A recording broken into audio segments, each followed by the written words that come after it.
Someone told me long ago, there's a calm before the storm. And I know it's been coming for some time. When it's over, so they say, it'll rain a sunny day. And I know, shining down like water. And I wanna know, have you ever seen the rain? And I wanna know, have you ever seen the rain? Coming down on a sunny day. Coming down on a sunny day.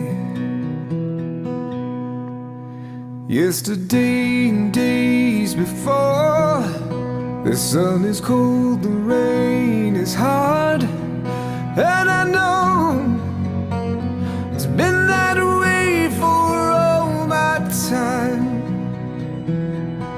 till forever on it goes, through the circle fast and slow. Well, I know it can't stop, I wonder. And I wanna know, have you ever seen the rain? And I wanna know, have you ever seen the rain? Coming down on a sunny day.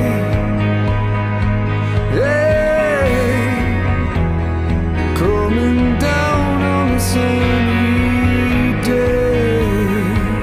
Lord, yeah. Coming down on a sunny day. 'Cause I wanna know, have you ever seen the rain? And I wanna know, have you ever seen the rain? Coming down on a sunny day. Lord, coming down on a sunny day. Lord, yeah, coming down on a sunny day.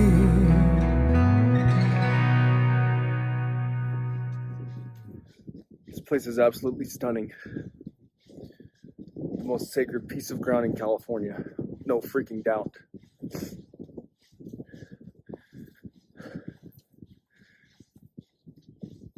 I'm up here today because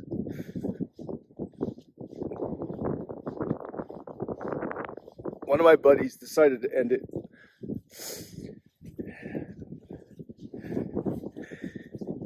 And it just keeps happening. It feels like it's not going to end with him, because it's as if suicide in our community has become an infection. Like, people just get sick with it. It's contagious. So and so did it, and then one of the guys that he knew, they go ahead and do it, and then another one does it, and it just keeps catching on with everybody. It's a freaking disease. It's a sickness. And there's no end in sight.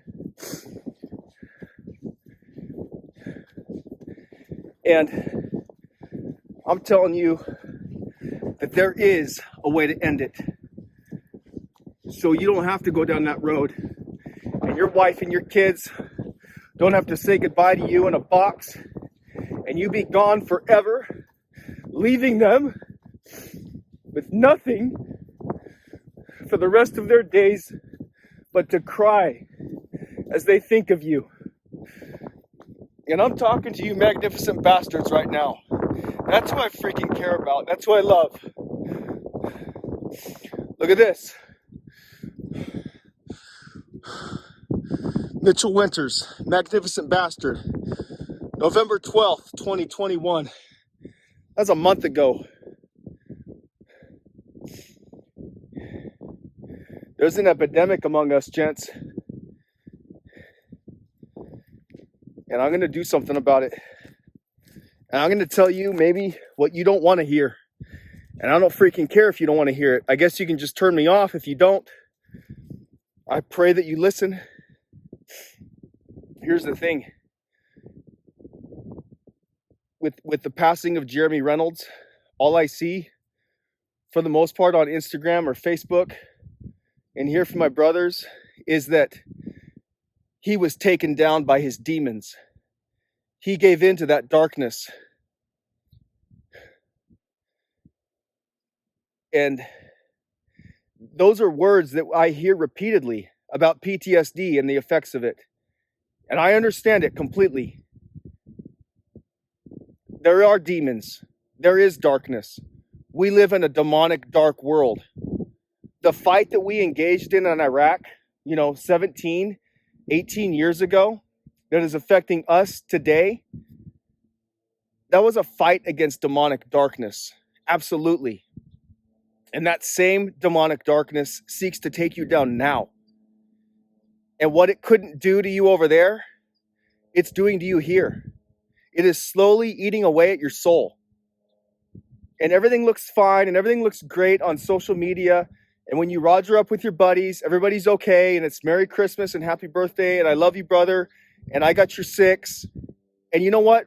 When it comes down to it, when you are going through those times, you're not going to call your battle buddy. You're just not going to. I'm sure some people are. But if you really want to make that decision and you really want to choose to end everything like that, you're probably just going to freaking do it. And my message is that you don't have to. I think that I'm talking to somebody right now, someone out there, some Marine that I served with. And he already has it in his mind. He doesn't want to do it, but he knows that it's an inevitability for him in his future.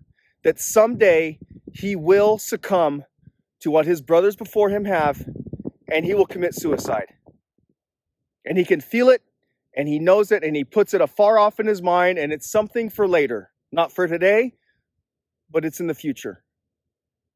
And I'm telling you, if that is you right now, that does not have to be you.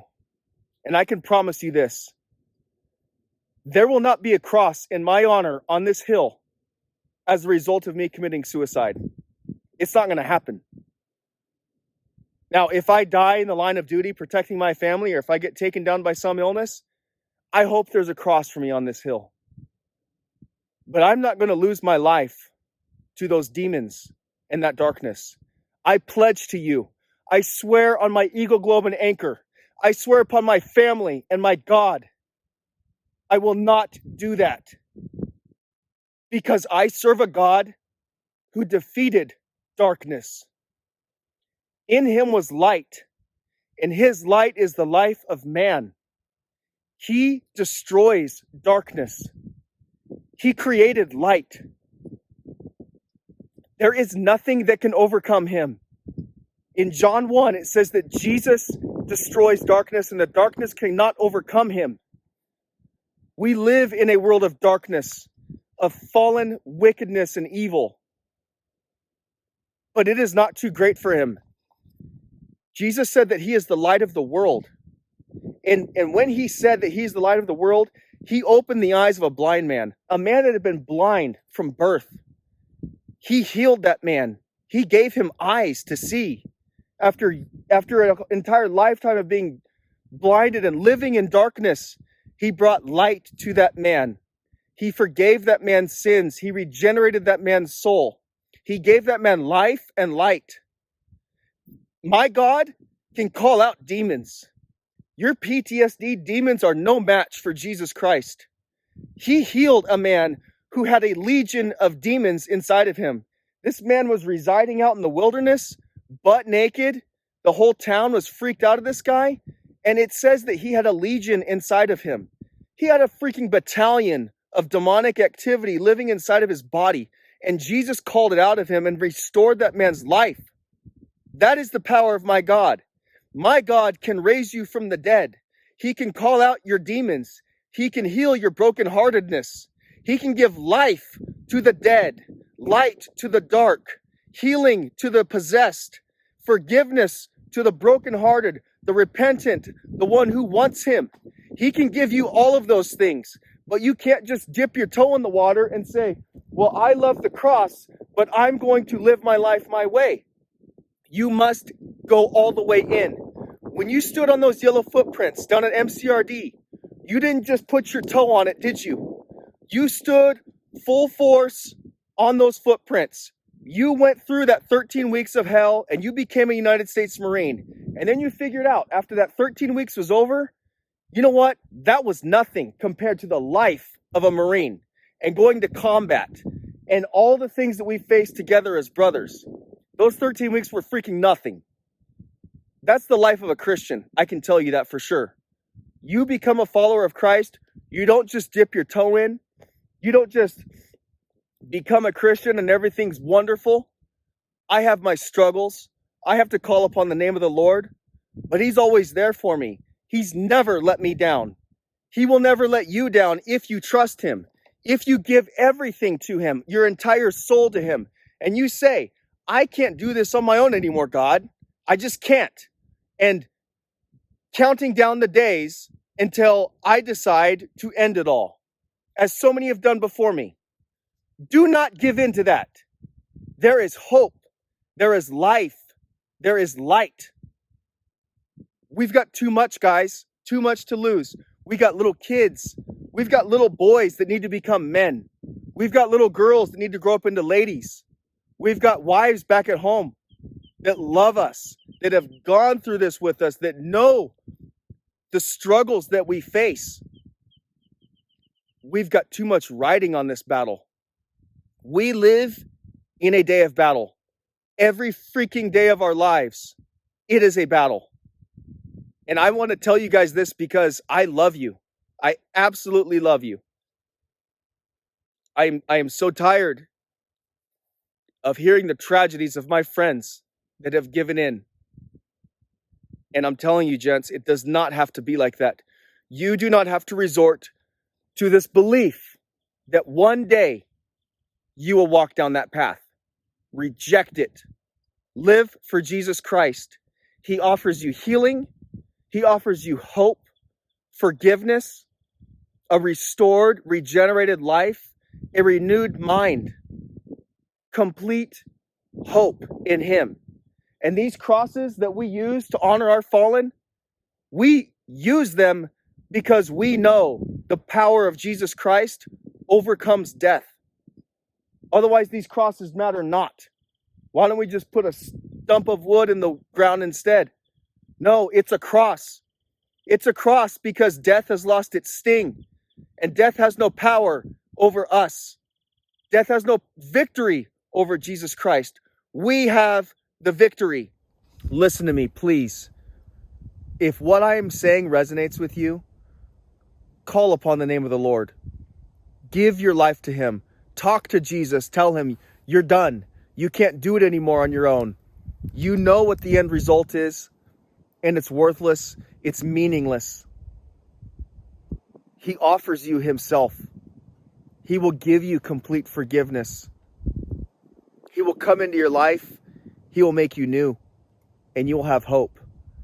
And then when you look at these crosses, they memorialize our fallen, but they also signify victory over death, because it doesn't end in this ground. There is a coming kingdom. There is a war that we live in, and the war is for the kingdom. And the end of the book says that Jesus wins. We're just trapped in the middle right now. I love you guys. I'm praying for you all. I know it's hard right now. It's devastating. Do not let this chance you have right now go by you. Make a difference in your life. Let Jesus make a difference in your life. Semper Fi.